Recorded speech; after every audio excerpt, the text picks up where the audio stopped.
Hello and welcome to ASP.NET MVC Quick Start. So this course is going to be a quick overview of how you work with ASP.NET in the MVC framework.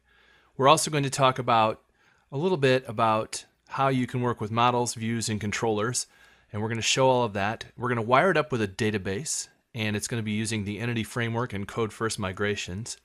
And it's basically going to take you from start to finish to create a CRUD application where we can manage contacts. And we'll even show you how to deploy to the web using App Harbor and be able to have a public-facing website without having to pay basically any money. So I just want to walk you through real quick what we will be covering in the course, and so you can get a general idea of what you will and won't learn as we complete the course together.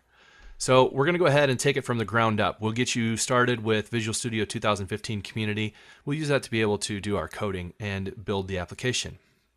We're going to go through some setup and configuration, change some stuff around, get the JavaScript libraries we need. We're going to show data tables, which is pretty awesome. And then we're going to fix that all up and get that working. And what we'll do is then have a brief section on source control to use get on Windows. And for that, what you can do is then use that to deploy to Bitbucket and link that to App Harbor. And we'll do all of that so you can see how you can get some continuous deployment going on where you basically check your code changes in and it deploys out to your public-facing web. We'll talk about authentication. We'll use Facebook to create our accounts. We'll also have a native account built in on our web. And we'll then talk about the model for our contact, the views and controllers we need in order to control the flow of our application, the routing, and then be able to render that stuff on the web. We'll then do some database work and do a little bit with seeding and migrations in the Entity Framework. And finally, we'll finish up by making our application worthy to be public by doing some changes on the UI. We'll have different changes in order to make our page render data tables for our contacts, and all of this will come together when we talk about what the purpose of this application is. Now we'll do that in the next lesson. But finally, what we'll do at the end is we'll go ahead and complete the study, and we will have a brief section on what we could have done to make things better, what the next steps for you should be as a learner, wrap up the course together, and talk about some other options.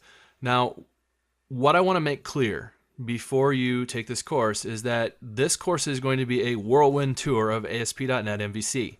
Now this means that there will be things that you may not understand, and you might just have to trust me to get things to work correctly, and that's okay. We'll have plenty of examples to show exactly the steps you need to get up and running and create this.